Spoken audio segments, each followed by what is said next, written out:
Good morning बच्चों। Mission शिक्षक संवाद पढ़ाई से प्रतियोगिता तक जूनियर स्तर विज्ञान में आज हम पढ़ेंगे डाल्टन का परमाणु सिद्धांत और परमाणु के मौलिक कणों के बारे में। परमाणु किसी तत्व का सबसे छोटा कण होता है जो अस्तित्व में रह सकता है और रासायनिक प्रतिक्रियाओं में हिस्सा लेता है। किसी तत्व की सबसे छोटी इकाई कौन है? परमाणु। जिस प्रकार ईंटों से मिलकर कोई मकान बनता है, वैसे ही परमाणुओं से मिलकर पदार्थ बनता है। इसका एक सिद्धांत, परमाणु का सिद्धांत जॉन डाल्टन ने दिया, जो डाल्टन के परमाणु सिद्धांत के नाम से प्रतिपादित हुआ। और यह सिद्धांत जो था उन्होंने अ न्यू केमिकल फिलॉसफी नामक शोध पत्र में प्रकाशित किया। और ये एक नया दर्शन था, नई बात थी जो युग के सामने वो लाए परमाणु के बारे में। क्या थी वो, देखते हैं इसके बारे में। डाल्टन के सिद्धांत थे सभी द्रव्य परमाणुओं से निर्मित होते हैं जो कि रासायनिक अभिक्रिया में भाग लेते हैं। यानी कि कोई भी द्रव्य होगा, जैसे कि ईंटों से दीवार बनती है, वैसे ही द्रव्य जो है वो किससे बनता है? परमाणु से। दूसरा सिद्धांत परमाणु अविभाज्य कण होता है। और तीसरा जो रासायनिक अभिक्रिया में ना तो सृजित हो सकता है और ना ही उसका विनाश हो सकता है। ना तो उसे हम बना सकते हैं और ना ही उसे नष्ट कर सकते हैं। अब जैसे हम कहें हमने तत्व ए लिया, तत्व बी लिया और हमने यौगिक सी बना दिया, तो हमने नए परमाणु बना दिए? नहीं, नए परमाणु नहीं बनाए। यौगिक सी के जो परमाणु हैं वो वही परमाणु हैं जो तत्व ए और तत्व बी में परमाणु थे।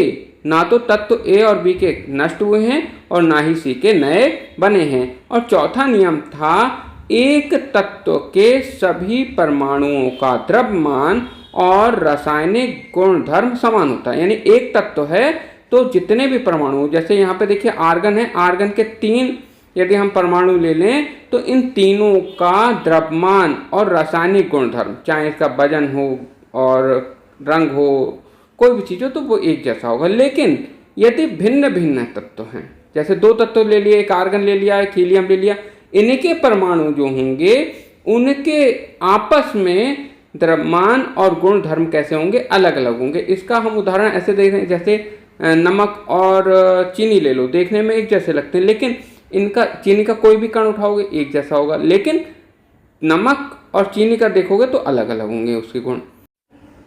और 5वां इसका सिद्धांत था कि भिन्न भिन्न तत्वों के परमाणु परस्पर छोटी पूर्ण संख्या के अनुपात में संयोग करके यौगिक का निर्माण करते हैं। जैसे यहाँ पे देखिए हमने तत्व ए लिया, तत्व बी लिया और इसने क्या किया?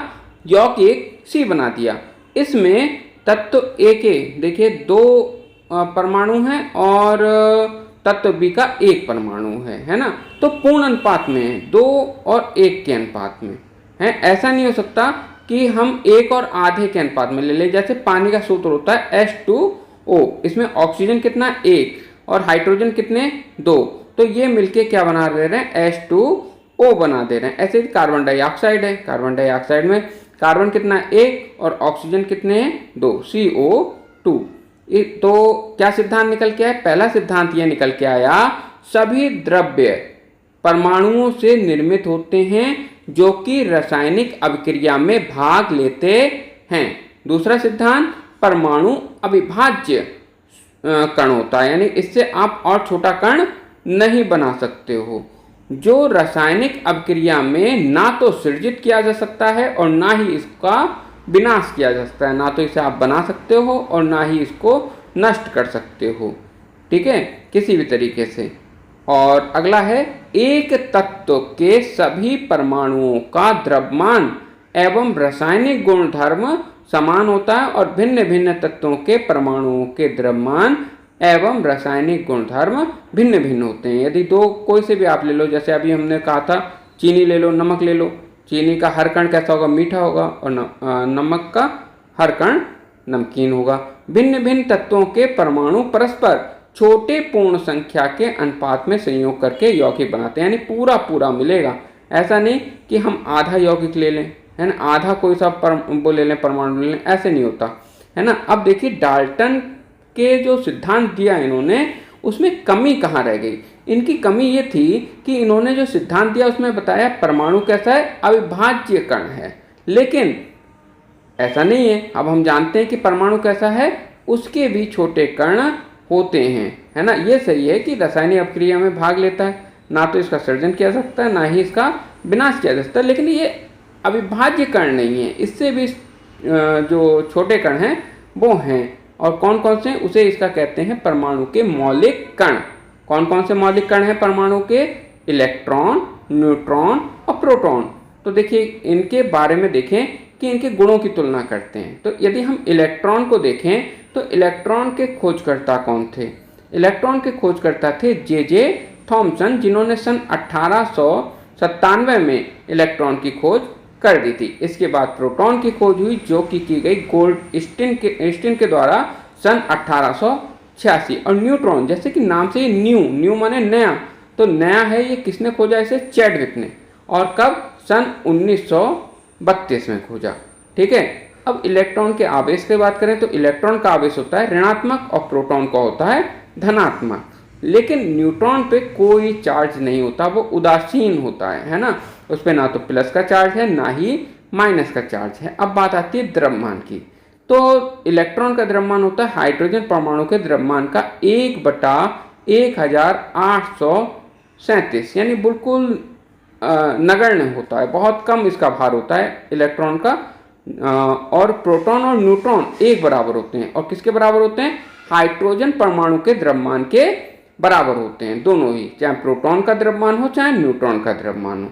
अब बात आती है प्रतीक की, यानी हम इन्हें लिखते कैसे हैं। तो देखिए इलेक्ट्रॉन स्पेलिंग ई से शुरू होती है, तो इसे ई से लिखते हैं, और इस पर ऋणात्मक वो है, निशान है। क्यों, क्योंकि इस पर ऋणात्मक आवेश होता है। ऐसे ही प्रोटॉन जो है, प्रोटॉन को हम किससे लिखेंगे, पी से लिखेंगे, और धनात्मक आवेश के कारण इस पर हम प्लस का चिन्ह लगा देंगे। और न्यूट्रॉन को हम लिखेंगे एन से, लेकिन ये उदासीन होने के कारण ना तो हम इस पर माइनस का निशान लगाएंगे और ना ही हम इस पर प्लस का चार्ज लगाएंगे।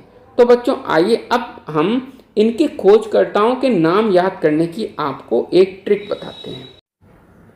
तो बच्चों आपको याद करनी है एक लाइन, द गोप चैन, केवल इतना याद करना है। अब इसमें देखिए टी एच को यदि हम लें तो टी एच से क्या शुरू होता है, टी एच से देखिए शुरू होता है थॉमसन, यानी थॉमसन नाम शुरू होता है। थॉमसन, जे थॉमसन हो गए, है ना। और जे थॉमसन ने किसकी खोज की थी, ई से क्या होता है, इलेक्ट्रॉन। जे थॉमसन ने इलेक्ट्रॉन की खोज की, तो दा से क्या बन गया, टी एच से थॉमसन, और ई से बन गया इलेक्ट्रॉन।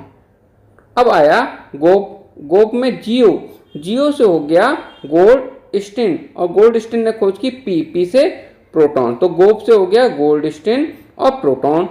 अब बात आई चैन की, तो CHAI, इससे बन गया आपका, चैन से इनसे बन गया चैडविक। और बचा एन किसका प्रतीक होता है, एन होता है न्यूट्रॉन का, तो चैडविक ने किसकी खोज की, न्यूट्रॉन, तो चैन से बन गया चैडविक, और एन प्रतीक होता है न्यूट्रॉन का, तो चैडविक ने न्यूट्रॉन की खोज की थी। तो फिर से एक बार हम लोग देख लें, द गोप चैन, दा से, दा में TH होता है थॉमसन का, जे थॉमसन जो हो गया, और ई फॉर इलेक्ट्रॉन, यानी कि जे थॉमसन ने इलेक्ट्रॉन की खोज की।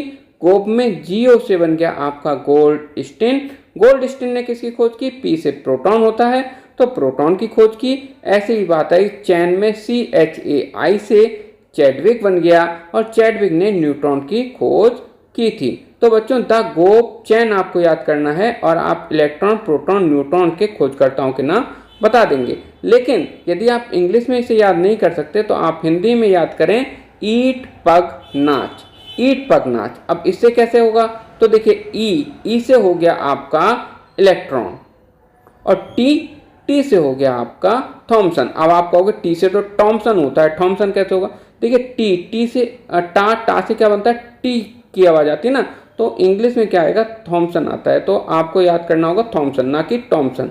ठीक है। अब बात आई पग में पा से क्या बनेगा आपका, पा से बनेगा प्रोटॉन, और गा से आपका गोल्डस्टीन बन जाएगा। तो प्रोटॉन की खोज किसने की? गोल्डस्टीन ने। ईट, पग, अब बात आई नाच की। तो ना से हो गया न्यूट्रॉन और चा से हो गया चैडविक। तो यानी कि न्यूट्रॉन की खोज किसने की? चैडविक ने खोज की। तो ईट, पग, नाच से भी आप इनके खोजकर्ताओं के नाम को आसानी से याद कर सकते हो। तो आशा करते हैं ये वीडियो आपको पसंद आई होगी। आगे फिर मिलेंगे किसी वीडियो के साथ, तब तक के लिए धन्यवाद।